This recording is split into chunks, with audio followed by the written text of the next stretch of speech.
Hi friends, how are you? Hope that you must be in a good health. It's me, Balam Das, and you are watching my YouTube channel,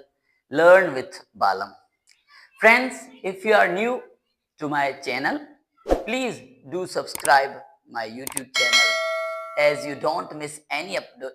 video uploaded by me. Friends, today we will talk about importance of English. आज की video में हम बात करेंगे importance of English पे कि English की क्या इम्पोर्टेंस है, इंग्लिश जो है वो कितनी इम्पोर्टेंट है। Guys,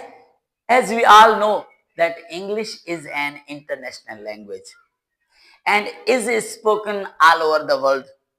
Not only it is spoken all over the world, but also understood all over the world. All the countries all the countries of the world can understand and can speak English easily. जो सभी देश हैं, कोई 206 देश हैं इस पूरी जो है प्लेनेट पे, हमारे जमीन के ऊपर, तो इनके ऊपर जो एक वाहिद लैंग्वेज है वो इंग्लिश लैंग्वेज है, जो कि सभी देशों में जो है बोली भी जाती है और समझी भी जाती है। तो इंग्लिश इसलिए भी ज्यादा इंपॉर्टेंट है क्योंकि अगर हम ईस्ट या वेस्ट के अंदर जाएं, वहां पे आपको पता है कि कई लोग बसे हुए हैं, कोई स्टडी पर्पज के लिए, कोई मेडिकल पर्पज के लिए, कोई जो है वो वहां पे अपना रोजगार कर रहे हैं, जैसे बिजनेस कर रहे हैं, वहां पे कामकाज कर रहे हैं या फिर घूमने चले जाते हैं। तो जब भी आप यूरोप के अंदर या अफ्रीका अमेरिका के अंदर जाते हैं, बर्तानिया के अंदर जाते हैं, तो ये ऐसे देश हैं जहां पे जाने के लिए आपको इंग्लिश आती हो, तभी आप वहां पे घूम सकते हैं, वहां पे जो है अपना कामकाज कर सकते हैं, क्योंकि वहां पे जो 90% लोग हैं वो उनके इंग्लिश बोलने और समझने वाले हैं। तो अगर आपको इंग्लिश आती होगी तो आप वहां पे अपना मैसेज किसी को जो है सुना सकेंगे, और आपको इंग्लिश आती होगी तभी आप उनकी बात भी समझ सकते हैं। तो इंग्लिश इसलिए भी बहुत ही जरूरी है कि अगर आप किसी पर्पज से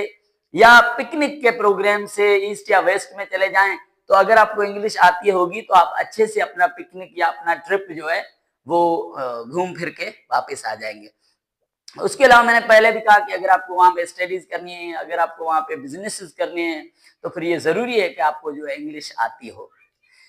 as we all know that English is an international language, हमें सबको पता है कि इंग्लिश एक इंटरनेशनल लैंग्वेज है and is spoken and understood all over the world,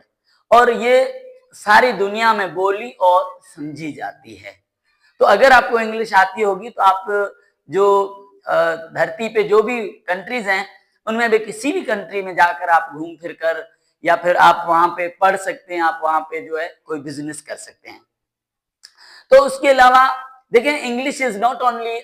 language, ये बात आपको एक और बात मैं एडिशन करता चलूं कि English is not only a language, अंग्रेजी सिर्फ बोली नहीं है। अगर आप में से कोई दोस्त ये समझता है कि English is only a language, तो ये भी आपका समझना जो है कुछ हद तक गलत है, क्योंकि English is not only a language, ये सिर्फ एक बोली नहीं है, बोली है बिल्कुल, लैंग्वेज है, लेकिन सिर्फ बोली नहीं है, it is also a skill, it is also a skill. English is not only a language, it is also a skill which provides you many things in the world. दुनिया में आपको अंग्रेजी जो है सिर्फ बोलने की काम ही नहीं आती, बल्कि आपको आपका रोजगार भी दे सकती है। जैसे आपको पता है कि इंग्लिश जो है, जो अंग्रेज हैं वो अगर अपने किसी भी काम से ऐसे देशों के अंदर चले जाएं, जैसे सऊदीया हो गया, इंडिया हो गया, पाकिस्तान हो गया, उज्बेकिस्तान, ताजिकिस्तान, तो वहां जाते हैं तो फिर उनको जो है क्या होता है कि जरूरत पड़ती है इंग्लिश ट्रांसलेटर्स की। तो अगर आप में से किसी को इंग्लिश ट्रांसलेटिंग आती होगी तो आप उनके साथ रहकर उनके जो भी सेमिनार्स हैं या उनके जो भी प्रोग्राम्स हैं, ट्रेनिंग्स हैं, उनमें आप उनका साथ देंगे, यानी उनकी जो इंग्लिश लैंग्वेज है उसको अपनी लोकल भाषा में ट्रांसलेट करके जो वहां की लोकल कम्युनिटी है उनको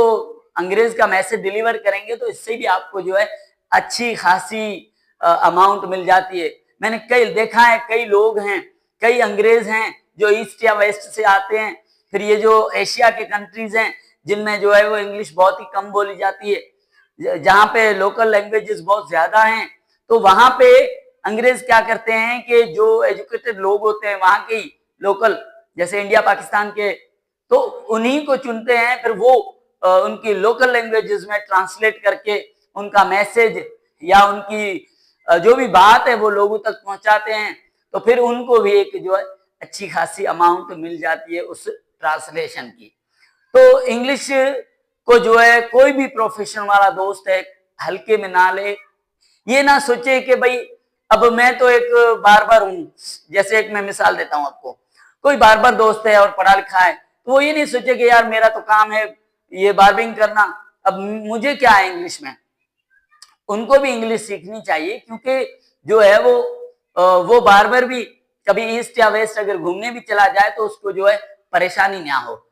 उसके अलावा जो डॉक्टर्स हैं, इंजीनियर्स हैं, जो भी दोस्त हैं, उनको इंग्लिश तो आती है, लेकिन मैं चाहता हूं कि इंग्लिश लैंग्वेज जो है वो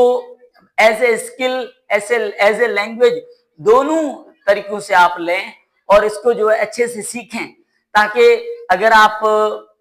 भले ही आप जो है मिडिल क्लास के लोग हैं, लेकिन हमारे जहनों में ये एक आशा जरूर होती है कि हम भी कभी ईस्ट या वेस्ट में जो है घूमने जाएंगे। तो ऐसे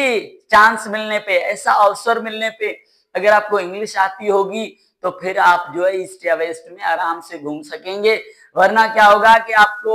वहां घूमने के लिए भी आप जो है नहीं जा पाएंगे। तो इंग्लिश की बहुत ज्यादा इंपॉर्टेंस है। मैं चाहता हूं कि आप दोस्त जो भी मेरे वीडियोस देख रहे हैं, भले ही आप किसी और प्रोफेशंस में क्यों ना हो, लेकिन अगर आप पढ़े लिखे हैं तो फिर आप ऐसा करिए कि डेली टाइम में से थोड़ा सा टाइम निकाल कर इंग्लिश को जो है वो जरूर सीखें। आपको यूट्यूब पे कई ऐसी वीडियोस मिल जाएंगी जिनसे आपको हेल्प मिलेगी कि हाउ टू लर्न इंग्लिश, और मैं भी कोशिश करूंगा कि एज सुन एज पॉसिबल एक वीडियो बनाऊंगा जिसमें मैं आपको बताऊंगा कि how to learn English, English language जो है वो कैसे सीखी जाए, अंग्रेजी बोलना कैसे सीखा जाए। मैं इस पे इंशाल्लाह एक वीडियो बनाऊंगा आपकी खिदमत में, आप उस वीडियो को जरूर देखना। मैं जो है वो यकीन दिलाता हूं कि आप उस वीडियो देखने के बाद आपको एक वाज़ेह हिंट मिलेगा कि इंग्लिश स्पीकिंग जो है वो कैसे सीखी जाए और जो अंडरस्टैंडिंग है वो भी कैसे सीखी जाए। तो तब तक आप दीजिए मुझे इजाजत, फिर आपकी खिदमत में हाजिर होऊंगा ऐसी शानदार वीडियो के साथ। तब तक गुड बाय।